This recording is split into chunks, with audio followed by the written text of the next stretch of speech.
What's up, world?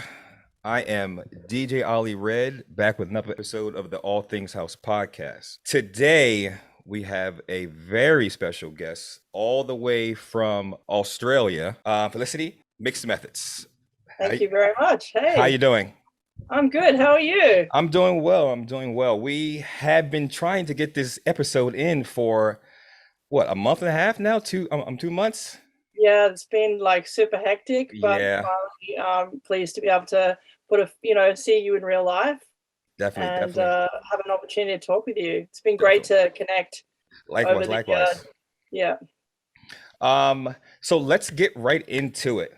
Um, I know that Australia, they were kind of hit hard with the pandemic.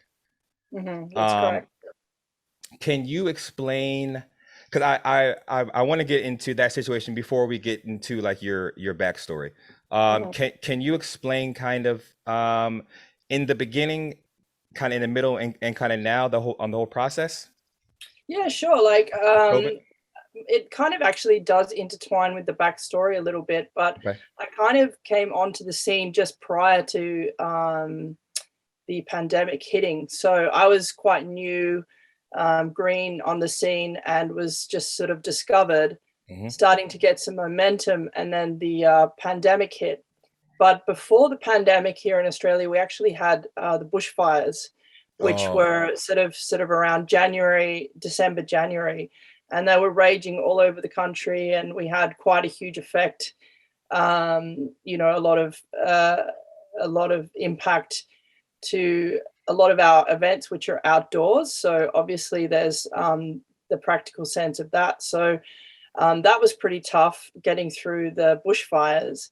And then we had a few international, you know, uh, coming out. And then obviously in around March, that's when the pandemic sort of started to emerge. yeah. And then, so I was kind of on a roll, starting to come out, DJing. And then all of a sudden it was kind of shut down. And we had, lockdowns, and then we came out of lockdown, Hmm. then went back into lockdowns, sort of in and around Australia. And we've got multiple states here in Australia, and all run under different governments. So Okay. you've got like the main overarching Australian government, and you've got individual state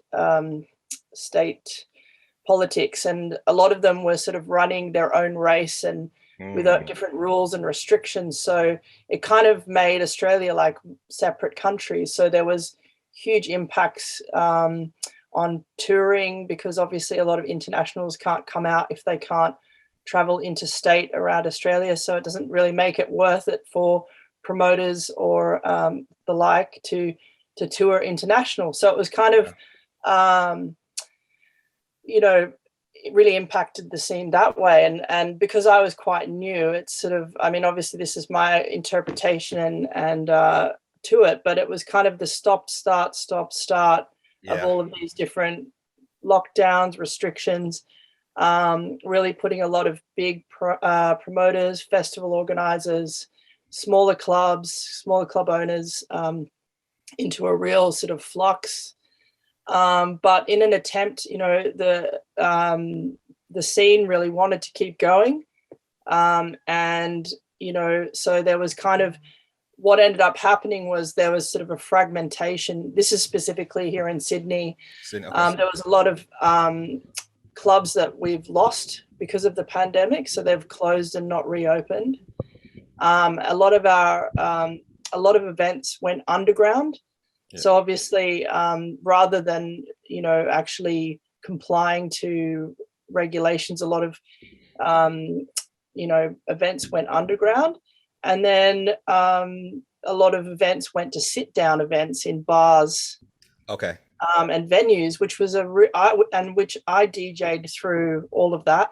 Hmm. And I have to say, learning, coming out as an emerging DJ, and then learning to DJ to a seated crowd, um, is something that's quite surreal, because your job as a DJ is to make people happy and dance and sing. And it was against, it was breaking the law Yeah. to have that happen. And you could never have thought in our lifetime that there would be a time where it was illegal to dance and sing. So Yeah.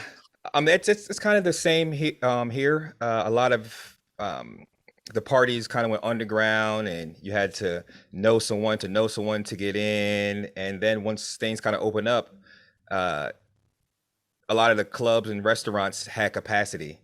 So if it couldn't go past 100 people, and then there was that's correct. like a 90-minute limit where you can be in there at certain times, and Mhm. you couldn't get up, and if you got up, you had to put your mask on and all that stuff. Yes, So a lot of like I say, a lot of things went underground, which is fun. I mean, in the grand scheme of things, that's kind of where the house music kind of began. that's correct. Yeah. Like the Well, beginnings yeah. were in the beginning. It I'm was just like that. Yeah. Okay, I'm yeah. sorry. I was a raver in the '90s, so Okay. I grew up, raving in warehouses here in Mm-hmm. Sydney. So in underground illegal sound, scene. So Yeah. I mean, in a way, it was quite good to see that this generation had the opportunity to have that experience. Correct. But the other flip side of it, which is where I was seeing the impact, was actually on legitimate businesses, Yeah. and really seeing that struggle and having to, you know, um, comply and do all of those things, like having caps on capacity, caps on people, having to wear a mask at the bar, but then they could sit down and, Take it your all mask off. just kind of, it all just kind of seemed really futile. Yeah. Um, and, you know, so, but the impact on what I feel now is that it was the restrictions and lockdowns were long enough to change culture. Very, very much. Very much. So a lot of legitimate businesses are still, having to try and really push to get patrons to come back into the clubs. There's a whole generation of 18 to 20-year-olds that have never been in clubs before. So, Yeah. they're used to partying in bars or house parties or underground parties. So it's trying to flip the switch Yeah. back again and rebuild. But speaking, I'm so, I was new to the scene Yeah. before COVID, so I'm only speaking from my own experience of what I saw. But yeah, it's been a difficult time, and I have to say Sydney right now also feels very fragmented, because what happened as well is a lot of sub promoters kind of emerged during this time, Yeah. which myself would be one of those. I started my own little event called Method Project to kind of keep things ticking over. And what's happened is now there's all these little crews running all over Sydney. So it's a little bit fragmented that way. So I know you mentioned that you started your own kind of event, but and also I know you mentioned that you are a raver in the '90s. Yes. So can you explain to the audience kind of how you got your beginnings in that? Oh, well, I think about 15 when I went to my first rave. Oh, nice. I was technically at a sleepover, according to my parents, but they're probably, hopefully they'll never hear this interview. But I happened to go to a party and met this girl there that was living in my suburb, and she told me about these parties, and I was like, "This sounds amazing." I grew up in the suburban area, so ended up going to my first rave, which was in a big industrial area of Sydney called Revesby, and was in a big empty warehouse. And yeah, like from that moment on, I think I spent from 1994 through to 2000 every weekend going Yeah. to raves. Then progressed into the club scene. Went out every weekend to, there was a club here called Sublime, which we had like some most incredible internationals like Jeremy Healy, Frankie Knuckles, Stacey Oh, Pullen, Derek Carter, just to name a few. yeah. So I would religiously go there every weekend. So I grew up, I've always listened to house music. I've always listened to dance music since I was young. So have had an appreciation. And part of the reason for me learning to spin was, that sort of wanting to touch back onto a bit of my childhood and always remembering those times that I'd hang over the DJ booth, so enamored with what these guys would be able to do, that Hmm. I eventually got to the point where when I was older that I wanted to have some of that, and learn that technical skill myself. Yeah. So when was the like the first time that you started wanting to become a DJ? So it was about 5 years ago, Okay. and I just finished a double degree. So Okay. I retrained to become a registered nurse, Hmm. and then I also did an honors degree uh, by thesis. So I did a research degree, Nice. and during that time, I had 3 children. So I had my 3 daughters, Okay. and so I was working, as a parent, but also studying. So I'd spent a period of 8 years doing, raising my kids, and I kind of was getting to the end of my honors degree and was really craving, social contact. Yeah. And I'd been, in mum mode and study mode, and I really kind of wanted to do something else. So I decided that once, as a reward for finishing my honors degree, I would sign up for a DJ course. Oh, And nice. I went to do this DJ course, which was a one-on-one lessons with this guy. And I did like four lessons with him, and then decided, like a good student, that I would set myself the target of having a big house party. At that stage, I didn't know anyone in the scene. I didn't know any other DJs. I just had all my friends and my family. So I made everyone come to my house with the, I hired some decks. I set the target of trashing my own house, in like proper 90s style, Yeah, yeah. and playing my first set in front of all my friends. So I kind of wanted to make sure that what I was learning in theory, that I would be able to apply in Apply. practice, because Hmm. I didn't know anyone else. I didn't DJ in clubs, and learning to DJ for me was about just playing at house parties or even just playing in my bedroom. I never ever anticipated that I would be sitting here, even today, sitting here talking with you and doing half of the things or playing half of the clubs that I do today. So it was crazy. So I pulled everyone together, and then I ended up a friend of mine ended up taking a short video clip of me and put it on his Instagram account. And he happened to go to high school with one of Sydney or Australia's biggest promoters, his name's Rod Richards. Okay. So he went to high school with Rod Richards, and Rod Richards happened to see this video, 30-second video on Instagram, and was like, "Who's this?" And at that stage, I was like, I'd just been to one of his parties, so I kind of knew who he was, but I didn't really appreciate who he was. Yeah. Anyway, he asked me to send him a mix, and then responded with, "Great mix, really loved it. Let me see if I can get you a gig sometime." And I was like, amazing. So the so the planets kind of aligned, like Yeah. this crazy mother who decides to just one day want to learn to DJ. This is what I want to do, just to play music for myself and my close loved ones. Yeah. Everything aligns. Where what is the chances of my friend posting a 30-second video of me and one of Australia's biggest promoters seeing that video at that time? So, and then the rest is kind of history. Amazing. So then it was about 3-4 weeks later, the bill for Glitterbox came out, and my name was on the bill. That's And big time. that's Matt, like, that was my first gig. So your first gig was with Glitterbox. Yes. Damn.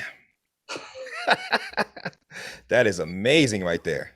I Can, know. can you explain just from that moment of you saw your name on it? Actually, rewind from the moment before that to seeing your name to the seconds after seeing your name. Can you explain the kind of excitement and the joy and the the nervousness, obviously, because that's your first gig out Yeah. on one of the biggest labels and music, and they're a staple in the house music scene. How does that go? Well, Like mentally? it mentally, like, Yeah. well, and this is the beautiful part about this story is I wasn't in the scene at the time. I have appreciation for the labels and the who all of these key parts and components and labels are now. But at the time, I was already going to Glitterbox, so I already knew. But so Okay. my initial thought was, wow, someone else has got my DJ name. Really? That was your first thought? I was I like, mean, oh damn, I thought that was quite original. So yeah. I was like, oh, that's crazy. And then Rod then messaged me and Mhm. said, how's that? And I was like, wow, that's me. Like, and and he was like, of course, sorry, I should have given you a heads up. And I was like, this is mental. Yeah, yeah, Anyway, yeah. so went through fluctuations of like joy, terror, but again, that naivety of not really knowing anything about the scene. It Yeah. was more just a beautiful thing, like, just going to a club that I used to go to in my youth, Hmm. and then all of a sudden playing and being able to get all of my friends and family that partied in my house. Yeah. Now we can actually go all together and party in a club together. So it was really like, I'm actually getting goosebumps thinking Yeah. about it. Like I even remember playing that gig and how nervous I was. And I played up in like the very top room at the start. So I was, a true opener, but all Mhm. my crew were there. Everyone was there to support them. And it was an incredible moment. And that's about being prepared. I mean, you did your thing, right? Yeah. To prepare and then to do it in front of everyone.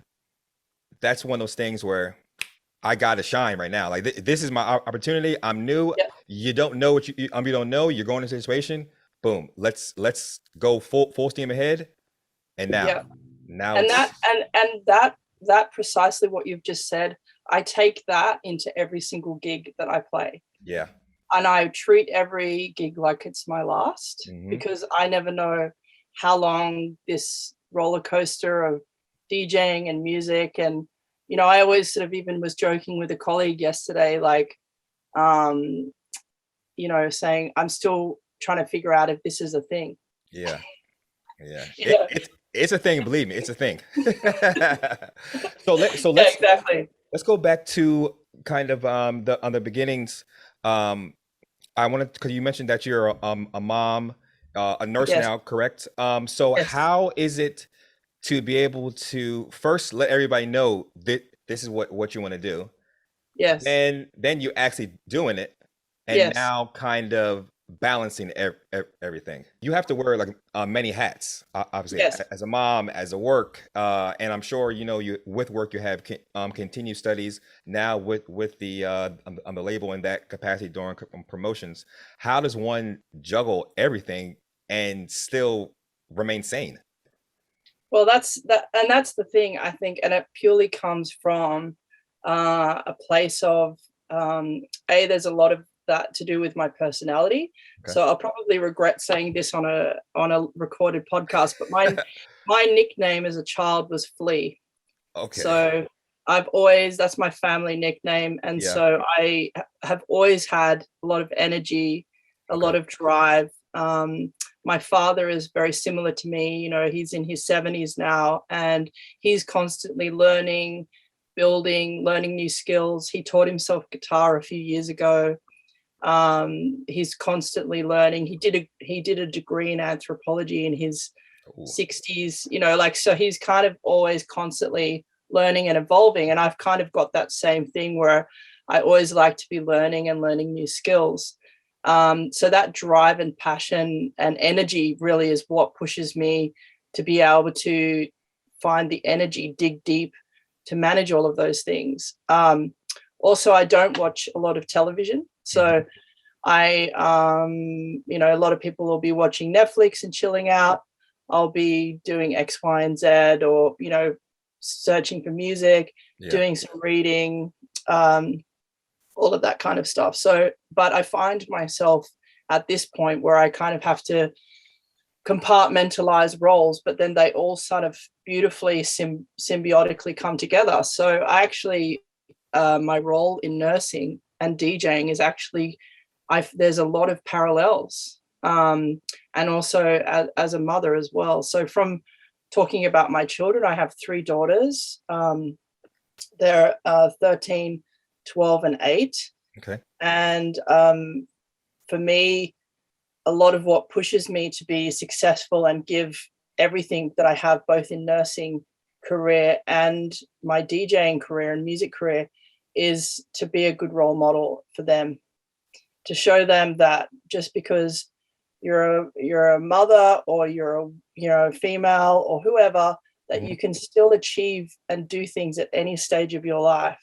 It doesn't matter if you are one thing in your 20s, you can pivot and change and keep learning and growing. So I really try and come from a point of making my children and my husband and my family really proud of me and everything I do. So that's why everything that I do and the time that I spend out of the house on the weekends DJing and or playing music has to be worth it. And I have to make sure that it's the best to my ability, and that that it's going to actually contribute meaningfully, so that, but when I am at home, I actually find, because I do get time out of the house and for myself, it actually makes me a better parent, because when I'm here, I'm actually more present for my kids. So, I'm not kind of like constantly just sort of shuffling around. I'm actually like, okay, I'm in mum mode now, and I'm doing netball and all of those sorts of things. So so there's that component. And then the other thing with nursing and my DJ career, so I work in intensive care. Okay. And I also happen to do nursing research. So I'm doing a short-term contract at the moment. So I've actually done a few publications and things like that as well. Nice. So my work in nursing, I see a lot of, I see a lot of the bad stuff that happens to people. I see a lot of health outcomes from mental health, from, accidents to spinal injuries, burns. The worst of the 5% of things that happen in the state end up in intensive care. Yeah. So I actually really love my job, and I love looking after people and seeing people get better and recovering, or even nursing their family and loved ones through that really terrible time in their life. And I actually see the parallel in DJing as well. So I actually see my role as a DJ when I'm playing is looking after people, making people feel happy, providing a sense of healing and spiritual growth or coming together. And so it's actually a really nice balance to, offer happiness, make people happy. So, and also selfishly, it helps me compartmentalize, or it helps me transfer a lot of the trauma that I see and experience at work. It helps me process it. So, during the week, I'm looking after some, a 20-year-old that's had a spinal injury and will never walk again. And then being able to go out and see 20-year-olds dancing, having fun. And that's the thing, like DJing was a hobby, but now it's actually becoming a career. But I never, but I still don't want to call it that, because I don't want it to change, but because I always just want to play for passion and love. It's not about any, financial stuff. So I find, like, when I'm wearing the different hats that we talked about, I find that I'm much more present when I'm doing each of them, because I'm compartmentalizing. And all of those hats, like my role as a wife and a mother, my role as a nurse and a researcher, and my role as a DJ, and my role working in for Motive Records. When I say that out loud, it's pretty crazy Yeah. that, you know, like sometimes I go from Monday to Sunday and I'm like, where did the week go? But, Yeah. you know, I seem to get it done. I get Hmm. it done, and as long as I can keep doing it and keep doing it well, then that's what drives me forward. Did you get any beginning? Did you get any like pushback from any family members or friends? Kind of like what are you doing with your life right now? Type of deal or Never, never. never? I've always had love, support from everyone. You know, I've got a lot of friends that don't come out into the club scene Hmm. that I, you know through family or, you know, they're not at, you know, they're at a different stage in their life or they have different interests. Coming out clubbing is not kind of one of their vibes, but Yeah. they're still love and supported. And sometimes, like, I'll get like a friend of mine will call me and be like, Felicity, what is going on with your life? Like, until, you know, you're hanging out with all these, you know, DJs and crowds and playing all these cool events, and, you know, so I've got nothing but love and support. There's never been any pushback that I've heard of. I mean, I'm sure that there's people out there that must make assumptions, like, just because you're out in the club or dance scene, that, you know, you're taking drugs or you're Yeah. Yeah. doing this, that and the other. And or they make assumptions that, wow, you know, she must love to party, is where's, you know, what's she doing with her kids, kind of thing. I'm Yeah. sure all of those questions get raised by people, but I just keep it focused on what I know and my truth, and um, you know, that's it. Yeah. Yeah. So if you had to see or talk to yourself 20 years ago and you wanted to get into DJing and producing music, what advice would you give to yourself? Because I'm sure there's many young people, young females, young boys. They want to get into the scene, but they just don't know how to. Because this honestly, it could be an intimidating scene. Like you said, you have to go out, you have to um, shake hands and kiss babies. Some people may not want to be, out in a pub like that, but they want to DJ, but just know how to. So, Yeah. what advice would you give to your younger self?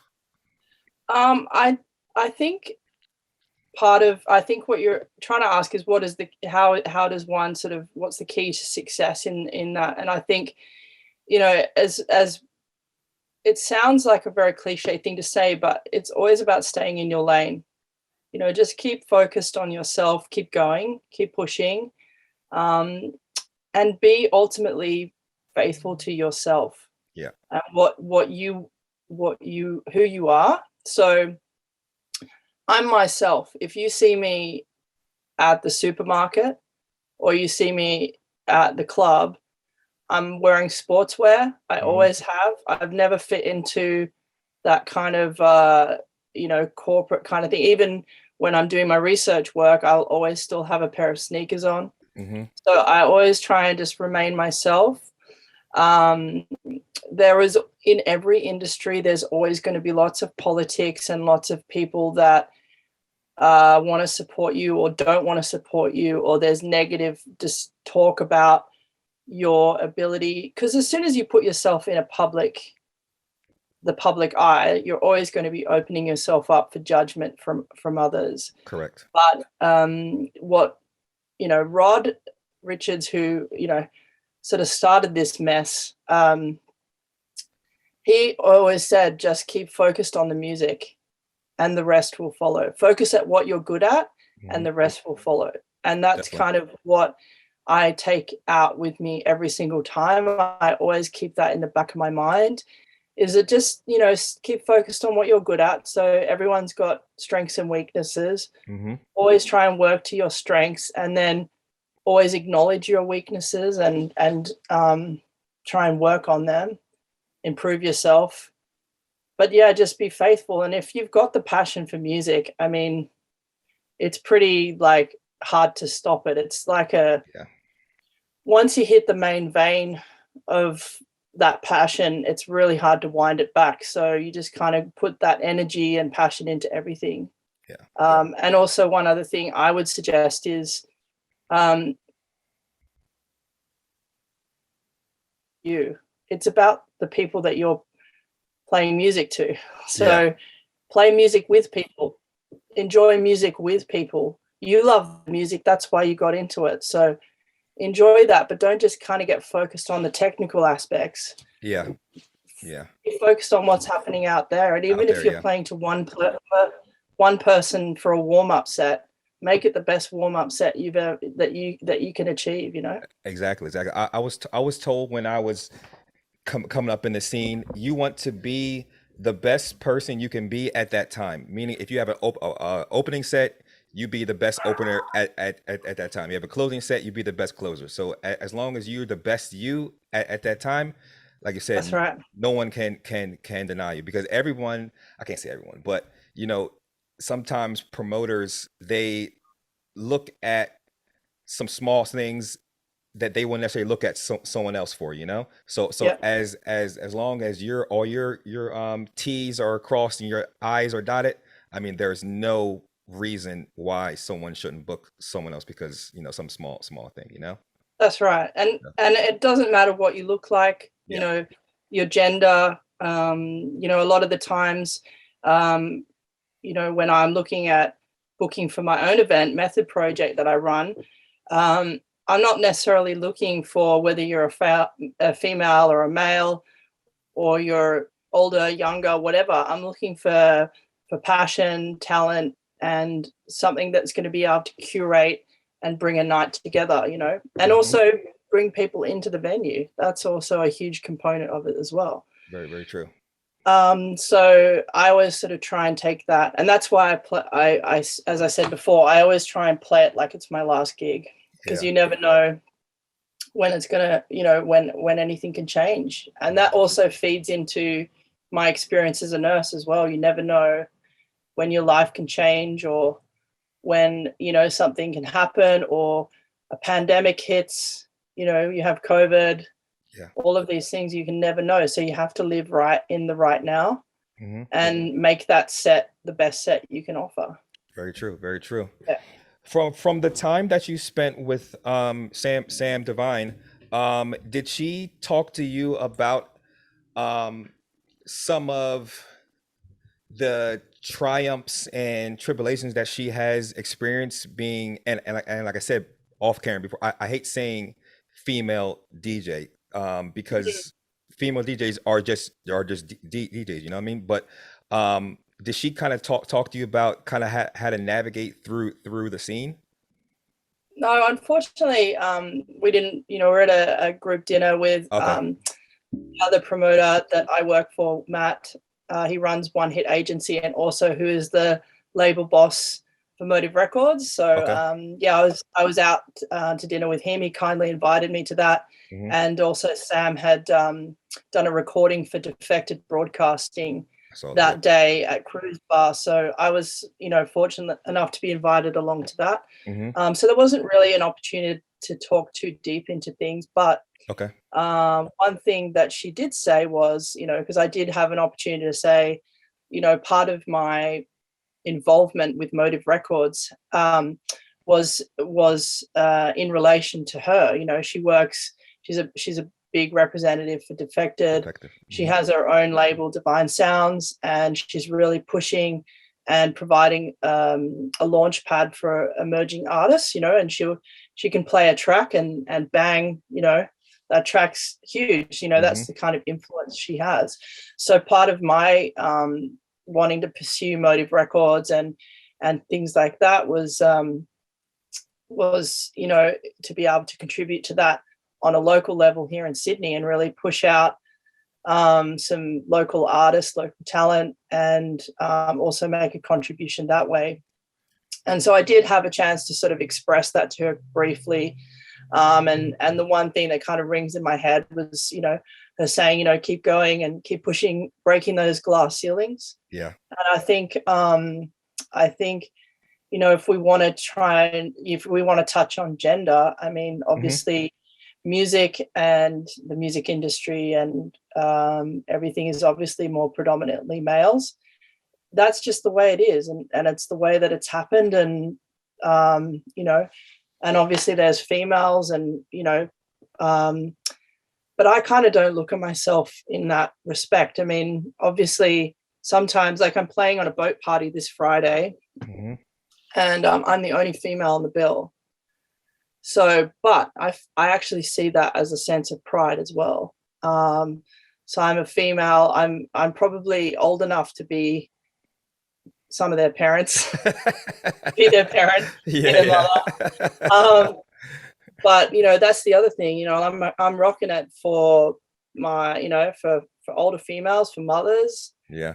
for people that have other professions that you don't just have to be one dimensional. You can have different aspects to yourself, and again that just plays into just be yourself and follow your passion, and the rest will follow. And so I mean I actually feel like I've always been a bit of a tomboy as well, so Mhm. I've never really dressed up. I own one dress that's kind of rammed in the back of my closets for weddings. Yeah. But again, even if I got invited to a wedding these days, I think I'm at that stage in my life where I probably just wear a tracksuit anyway, Yeah. because it's like take it or leave it. Exactly, exactly. And I'm sure the people that would invite you kind of know your vibe anyway. So it Yeah, doesn't it won't be anything like new to them, you know? yeah, exactly. Like if you're expecting to invite me now, it's like I'm going to be wearing a tracksuit and sneakers. I Yeah. might make it like I might put some sequins on it for a wedding, or like rock out my gold Air Max. But Yeah. yeah, but so I actually I sort of digressed there, but I actually see, I actually fit in quite well, Hmm. hanging out with guys. Um, I enjoy the company of men. I always have. I've always had a lot of friends that are males. I find also sometimes it's nice, like it's uncomplicated. A lot of the times guys just want to play music and have a beer, and sometimes I kind of get caught up in the bro code a bit. Like I was Yeah. out at an event on the weekend, and I was talking with these DJs, and then there was this really amazing girl walking past. She looked really nice, and the boys were like, oh wow, like making comments like and involving me in the discussion, and I was like, well, there you go. Like I'm just kind of seen as one of the boys. But Yeah. interestingly around that, whenever I'm out, whenever I'm playing, I kind of have this bit of a pull, and some of my friends joke about it, but I kind of have this pull of a lot of females. They really like to come and dance, and come and dance up next to me, come and talk with me. And I actually think that, a lot of the times everyone's like, what's going on there? And I think what it is a lot of these girls or have see me as a role model. Like Exactly. they're like, they're like, wow, there's an older woman who, yes, she's like I'm bigger, like I'm not skinny in any form, older clearly, and out there rocking it. And that's kind of like inspiring at some level to be able to say again, like you can do anything at any stage of your life. You do not Hmm. have to be confined by um, you don't have to be confined by labels. I can't even believe I'm saying, but Hmm. it's so true. You don't It's have to true, be yeah. confined. Yeah, I'm not a, I don't see myself as a female. I don't see myself, I just see myself as a DJ or me, Felicity, Yeah, yeah. out there playing music. So yeah, so I kind of think that's why I get a lot of girls coming up to me. And interestingly, if at an event, I actually got asked by someone if I was gay, Hmm. which I thought was an interesting question to ask. But when I told them that I was married for 20 years and had 3 kids, they were like really surprised. And I said, well, why did you ask that question? He just said, I just noticed you've got lots of girls hanging around you all the time. And I said, well, yeah, maybe that's just a thing. Yeah. Well, I mean, you have to understand, I believe representation is humongous. So Yeah, if they're drawn to you for one reason or another, it has to be some importance, you know what I mean? They may feel yeah, safe around you. They may, like your vibe. They may yeah, see yourself in them in some way, mm, So that's yeah. um that's beautiful right there. Yeah, so that's also what keeps me pushing forward every weekend, from not only my own daughters, Yeah. but also just generally just getting out there and keep going. And sometimes, like when times have been tough and I've been struggling, or, you know, sometimes I sort of question what I'm doing, Mhm. then someone will come up out of the blue and just be like, wow, that was an incredible set, or, you know, like, I love your vibe, or, you know, or make some, or I love your jacket, or your shoes are dope. Yeah. And then I kind of just sort of feel that like need to keep pushing through, and sort of keep pushing through those, breaking those glass ceilings, and just getting out there and making people happy. At the end of Yeah. the day, that's what I see. This is not about me. Very true. It's about making other people happy and Very playing true. music. Very true. So let's get into your capacity inside the label. Yeah. First, let's talk about how that even began. Yeah. So interestingly, and again, this goes back to the start of my story. Mhm. So the Rod Richards was running Glitterbox, but the other promoter that was running that event was One Hit Agency, Okay. and that's run by Matt. And so, but I wasn't sort of connected with Matt, but during at the time, but during, you know, sort of the pandemic and things like that, Matt and I sort of crossed paths, and I started DJing for him just in a few bars and whatnot, Hmm. and just sort of got to know him, and you know, he continued to give me lots of opportunities and growth in Sydney. He has a lot of he runs a lot of bigger parties, but he also has his himself tapped into a lot of bars and clubs here in Sydney that run regular events. So I kind of just started playing for him, and then you know, obviously he could see, you know, I know he saw what he saw in me, and that the passion and love for music. And then we sort of were talking about you know, he mentioned that he was, you know, part of Motive Records, which I knew, but we went out for coffee, and he was like, we'd love you to come and, you know, do some work for Motive and do some work in the promotion area, because you're good with people, you're good at networking, Hmm. all of those sorts of things. So I was like, and obviously, you know, I'd known a little bit about Sam Divine, and I was like, well, this is like, seems like a perfect opportunity. But again, I kind of, my passion pushed me naively into this role, and but that again, that's a beautiful thing, because I didn't know what to expect. I didn't know what being part of a label Hmm. means. Um, but now that I'm sort of, I think I've been with them for about 12 months now, you know, it's such a massive privilege to be part of this part of the industry. And, you know, for people that, you know, might just be DJs, or uh, not produce themselves, or not have any connection, you know, you think that there's a hustle in the DJ scene. You wait till you get into production and labels, you know, it's a Yeah. whole new level of hustle. And it's amazing, and I really appreciate it. You know, I've made a lot of part of my role is making, you know, a lot of the releases that come out on Motive is sharing them, um, you know, nationally with a lot of Australian DJs, and making sure that, you know, these things are getting out so that it can be played in the clubs, Yeah. and the music can get exposure. You know, I connect with a lot of people overseas, and making sure I share the music, and doing that. And then also another part of my role is um, working with producers that are coming out on the label to create a bit of social content, Okay. or like Instagram and things like that. So I've made some beautiful connections with people, and also it's opened up my, you know, a lot of the time you sort of only know what's in front of you. And so Yeah. being exposed to so many incredible producers, artists, you know, it's just every day. Sometimes I just have to pinch myself on the people that I'm on email threads with. Yeah. Like, and I'm like, wow, Michelle Weeks, I'm on an email thread with Michelle Weeks. Like, I get goosebumps thinking about that. Or like,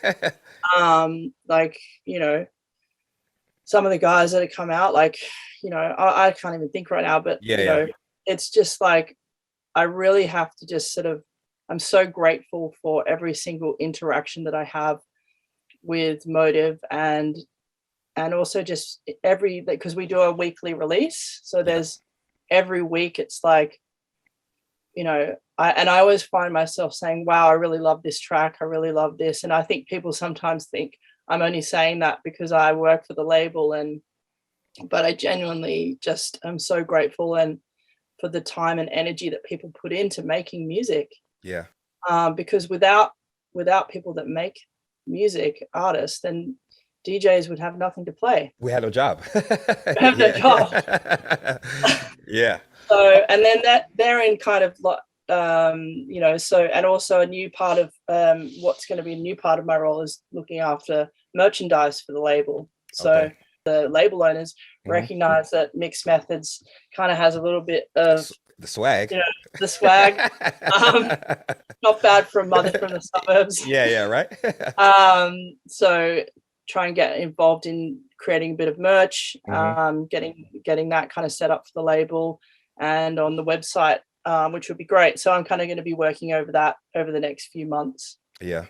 Can So can yeah, you can you explain that 'cause I know you mentioned the being able to work with artists and then create like a social media brand for a track or for them individually. Can you explain kind of that process and also the importance of having a social media presence?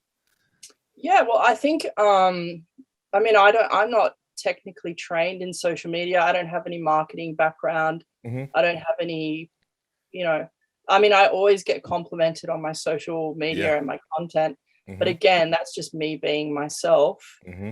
Um, so I kind of, when I started, you know, doing some social stuff with Motive, the thing is, at the end of the day, we're all just people, and we're all just trying to connect with people and like-minded people, right down to, you know, if you think about every aspect of even just going out, you know, going out to a club, that's being part of something. It's being part of a collective of people enjoying music, having a good time, or being feeling like, you know, you are getting something out of this life, you're living your life. So I felt like the social media aspect needs to be about people and providing a platform for artists to share their music and giving every single artist the opportunity to promote themselves and also get a bit of reward for the incredible work that they've done to Yeah. produce a track that's good enough to be on a label, you know.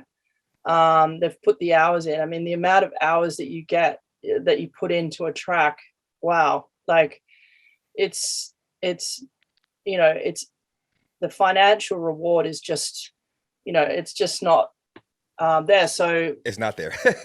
there. So you know, so it's nice to be able to feel like you can give something else back to a producer in order to have them have an opportunity for them to shine and to get some acknowledgement for the work they've done. Yeah. Um, so even if it's just posting a video of them playing in a club, playing their track in a club, or doing a video of themselves in the studio doing like a mini breakdown of their track. Not all not all the producers on the label want to kind of jump on board, you know, Yeah. but most have, you know, sent through little snippets of themselves, or as I said, like them playing in a club or whatever like that. So, you know, I just try and keep the social media about that, you know. Hmm. Hmm. Hmm. So a little backstory. We met on IG. And this Yes. obviously, and this is for everyone. I'm not meaning you because we know the backstory. So I met on IG. We exchanged tracks. I played one of your tracks out. It went off in the club. Now that track came out in March, right? That was your That's first correct. first release. Yes. Um, now once again, now you're putting on another hat of now Yes. production. Yes. Um, can you explain kind of your process in that, like the startings and maybe like a mentor, if you had a mentor, or Yes. kind of stuff like that? Yeah. So again, I have to acknowledge and pay tribute to the bosses at Motive for that. Mm-hmm. So part of wanting them to grow and develop me and give back to me was, you know, encouraging me to pursue this interest in production, which again, I didn't really think I had, but Mm-hmm. I always kind of like to create little, put little samples or acapellas in my tracks anyway, in my sets. So, Mm-hmm. it kind of felt like a natural progression when Ben and Matt suggested that this is something that I look into. And they never really said it, but, it's also like nice to have, you know, um, learn the process of production and learn about production has actually helped me contribute more meaningfully to the team. Yeah. So when we get sent demos, sometimes Ben and Matt will put those out to the team, and we all have a listen and give our feedback on things. And because obviously everyone that works for Motive also DJs out, so sometimes it's good to get that sort of feedback. And I just feel like my involvement in learning the production process and being involved in it has actually given me an ear that I can now never undo. Yeah. So when I first started learning, which was last year during lockdown, Mm-hmm. Ramon Lopez, who I work with, he's also known as Super Mini, but also he was also Balearic Soul. So he does Okay. a lot, yeah. So he does a lot of he's been producing for 20 years. So Ben Morris and Matt hooked me up with Ramon, who also happens to do a lot of mastering for the label, Okay. mastering of tracks and things like that for the label. So Yeah. right off the bat, I was put, if you're going to get involved in production and do it, you may as well get involved with the best. The best. Yep.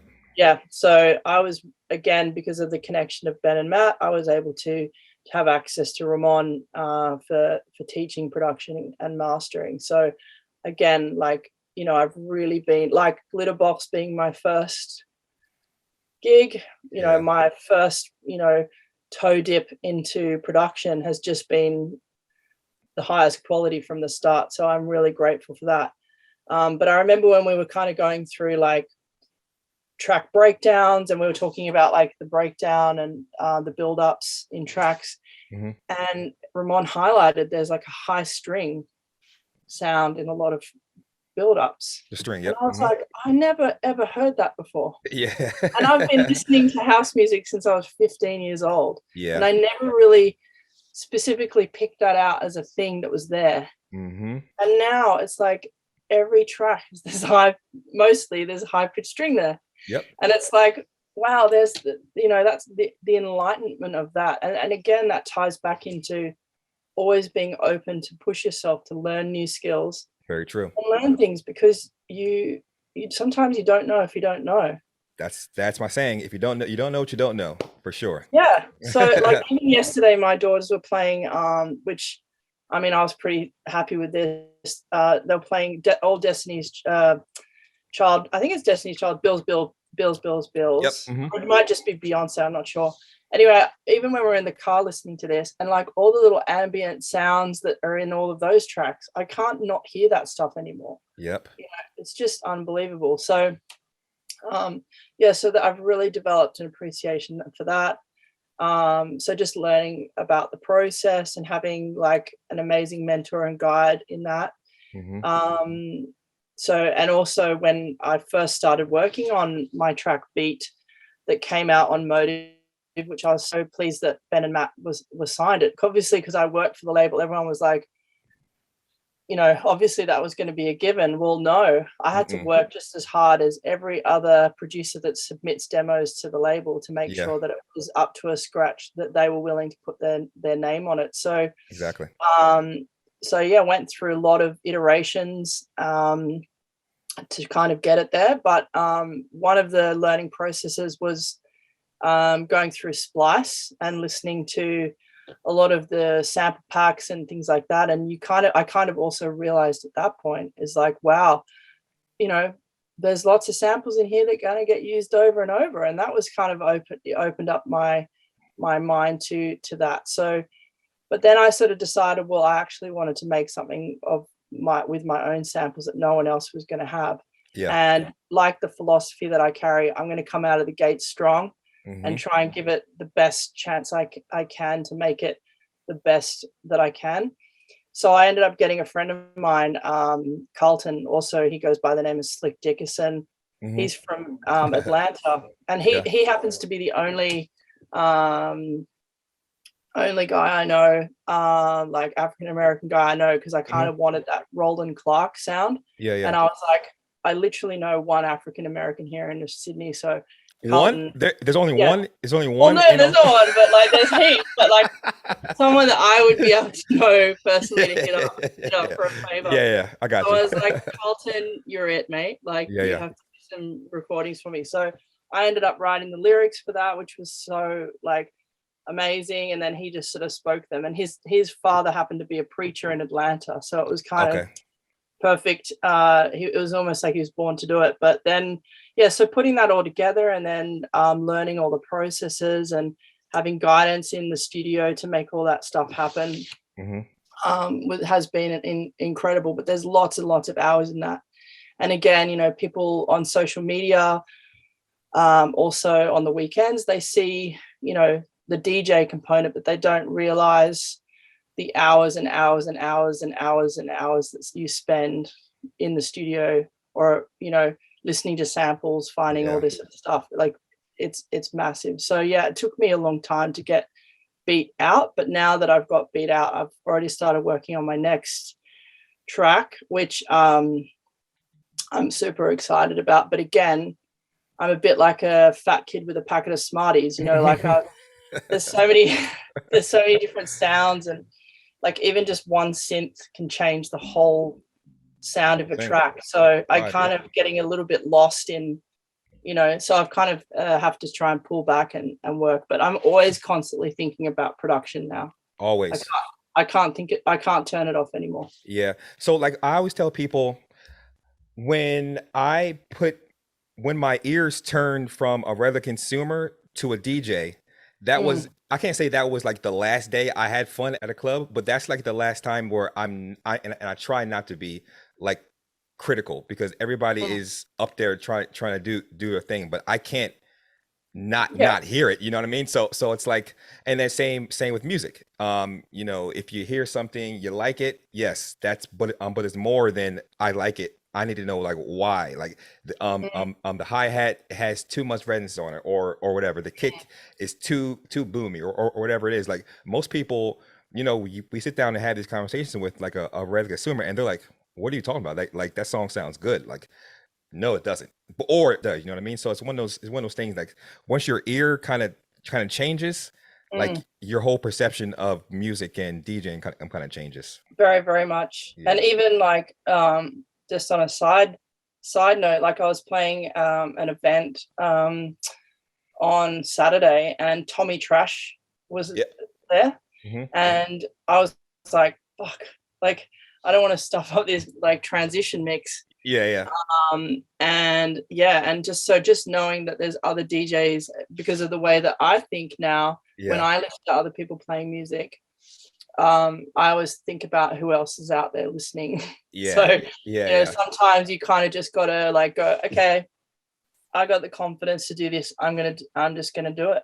That's it. You know, and that's kind of how you got to roll. But yeah, and definitely with the production stuff as well, is you've got to have the confidence that what you're creating in that moment, sometimes like you'll be on a jam and you'll hit it and you just go, you know what, that sounds amazing, and then just have the confidence that you know that it's going to translate. But again, like with beat, there's some, you know, it's definitely components of it that I want to change and work on. But I'm really proud of it as my first release, and I'm proud to be, you know, representing female producers, which I know that there's not a lot of us. But you know, that's that again.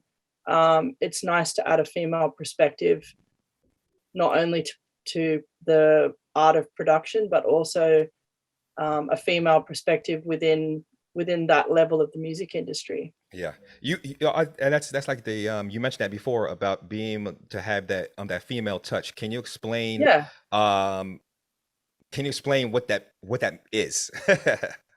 Well, you know what? I think it's hard to articulate what that actually means. Yeah.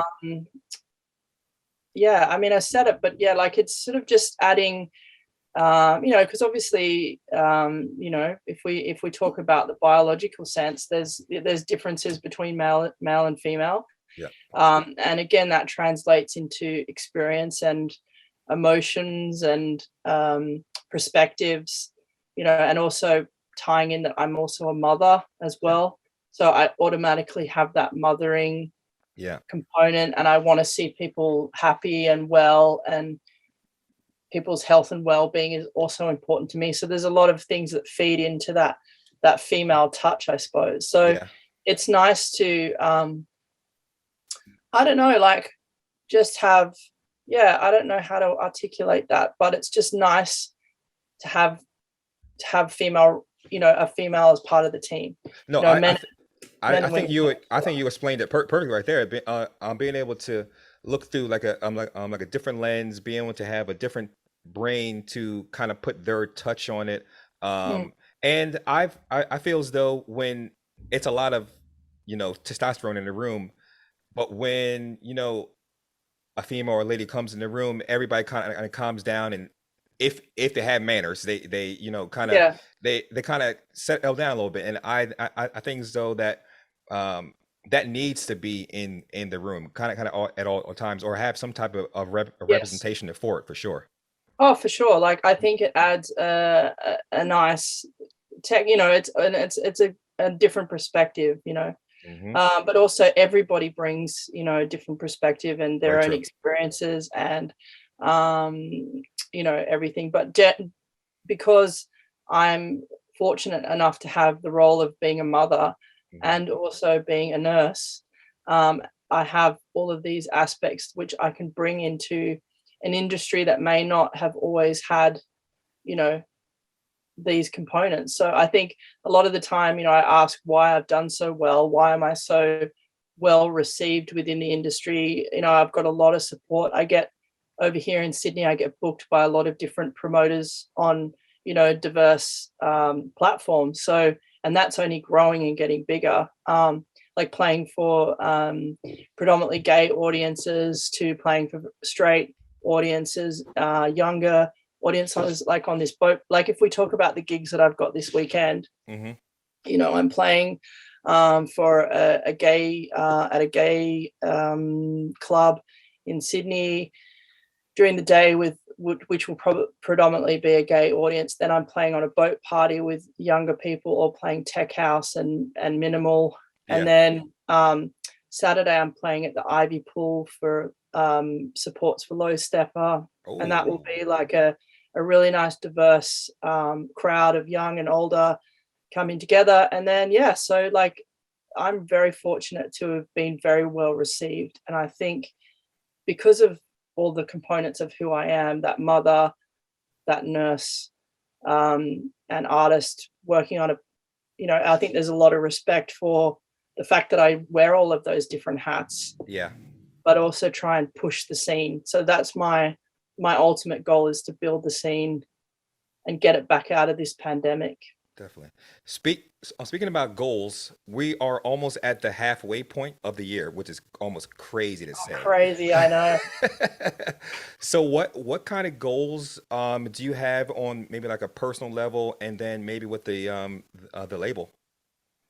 So personal level, so I'm working on my next track, Hmm. which I'd like to get out there. You know, there's always that fear of being a one-hit wonder. Not that I'm Yeah. saying beats a one hit, but you know what I Yeah. mean. I do. I want to be able to back it up and show that I can actually create something else. So Mhm. I want to get that over the line with a couple of more productions and really start ramping up that area. I want to, from a DJing perspective, I actually just got this booking, which was one of my personal goals. So I'm going to be playing in July. It's a big gay event called Puffed Off here in Puffed off. Sydney, Okay. and they have one in Sydney and Melbourne, and they have like massive headliners like Carl Cox play, Sam Devine's played for it. You know, like they don't muck around, and Yeah. they have they run that at the Ivy Courtyard, and Hmm. it's always a massive weekly event. And I always had that on my kind of like hit list for a few years' time. I didn't think it was going to happen now, Yeah. but yeah, I got that booking and I was like, wow, that's massive. So I really, my goal is to get in there and smash that and play really well for that. Um, I also just want to keep building and learning. I mean, as I said, like I've not been doing this for a long time, and also learning to play to people who are dancing again. I know that sounds crazy, but I kind of feel like the early parts of my DJing were playing to seated audiences. So being able to transition my sound to play more music to make people dance, it's not as easy as people think it is. Yeah. They think you just play a house track and everyone will move to it, but it doesn't always work like that. And so just learning to play quality sets, but also learning to play a good warm-up set as well. Yeah. Sometimes I have the tendency to get a little bit excited and go a bit banging, and sometimes I have to really try and pull myself back and learn Yeah. the craft and art of warm-up. So that's something I'm working on. Just learning to be a good warm-up DJ on a main stage. Yeah. And I know that's something that you do a lot of. You've got your residency, and that's part of a huge part of what you do. You need to be good, and Yeah. people to go, yeah, wow, Mixed Methods or Ollie Red's an amazing DJ, but also not to be able to take away from the headliners that Headliner. you're supporting. Very Yeah. true. Very true. I mean, a lot of people. That's good. Good you say that because that is an art in itself to Yes. be able to not go so hard that the crowd is so tired for the headliner and not be able to play so soft where people leave. Yes. It's a fine line, and But not a lot of people understand it because then you'll have the promoter or booker be like, yo, you're playing too soft, or yo, you're playing too hard. Like it's one of those things. It comes with time. It comes with time for yes. sure. For sure. For Yes. sure. For sure. And but I feel like because I keep getting rebooked every time, like I'm rebooked for another event, I'm like, oh yeah, well, maybe I did do it all right. So you just kind of Exactly. have got to have the faith and confidence that Yeah. you're doing. But I think keeping, to learn and grow, and obviously, I'm growing every week in the scene, like new profile, Hmm. meeting lots of new people, making new contacts. Like also now I've got some international DJs contacting me, wanting to send me music, It's good. saying things like, I saw your video and love your vibe and would just wanted to share some music with you. Hmm. I'm like, what? Like, are you sure? Yeah. Yep. Yep. Yeah. So that's kind of very cool stuff that's happening as well. So I kind of feel like I'm trying to manage my growth at a level that I can actually that I'm ready to handle for. Like one of the things I was actually just talking to Ramon, the guy that I do my production work with, about it last night, and he said, it's got to be about like a good solid organic growth. Yeah. Sometimes if you explode too fast, then it's like done and dusted. But if you want to have longevity, you kind of got to learn to get through some of these hurdles and things at right points. And sometimes people are ready for it and then they burn out too quickly, Hmm. or they're amazing but just don't get the opportunity. So I don't know, I'm kind of caught in a position where I'm just riding the wave at the moment. Gotta And ride even yeah, and even to be it. in a position to be meeting you and talking to you know uh someone on an international audience. Yeah. I'm your first international DJ. I mean, Yep. that's pretty special right there. It's big. And That's so I big have time right there. big time, and I have to take notice of that and say, wow, okay, that stuff's happening. So For sure. um funnily enough, confidence is something that I've always struggled with, Yep. which people don't always believe that, but being front and center is in people's attention is a challenge for me. Like even with social media, sometimes I cringe putting up a picture of myself. I think, oh, and then I'm like, but that's what people want to follow. Exactly. People want the person, they want to follow the person and everything. So I kind of try and be as real as I can and about that, but also, so I think for me, I want to work on my confidence as well. Okay. Okay. But also have some other goal, like one more goal. Yeah. So in August, I'm heading to Croatia, defected Croatia. Oh, So I got. is that like a exclusive announcement right now? Oh no, Oh, okay, okay, okay. just as a punter, just Oh, as a okay, punter. okay, Yeah, okay. that's a long-term goal right there. Yeah, yeah, okay. Playing for defected, Oh, but gotcha.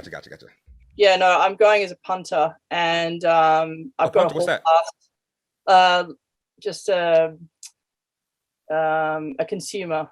Oh, okay. Yeah, someone to go in and join the party. Oh, Like one of the gotcha. I'm just going there to party basically, Hmm. and I got a whole pass from the husband and family. They're totally accepting of me going. Nice. But I just, after just being, at a point where I came into this industry a bit later in life, I feel like I've got a lot that I want to catch up on. Hmm. So going to defected Croatia is a massive thing. Like I've never been to Ibiza Me or neither. anything like that. So, I also, that's on the bucket list. But yeah, Croatia is definitely happening this year. Nice. And then after that, I'm heading over to Italy for a few weeks When? um, in August. Okay, because I may be there in September. Oh, no way. Well, Right. we'll talk off. We'll talk off camera about that. Yeah, cool. Okay. Yeah.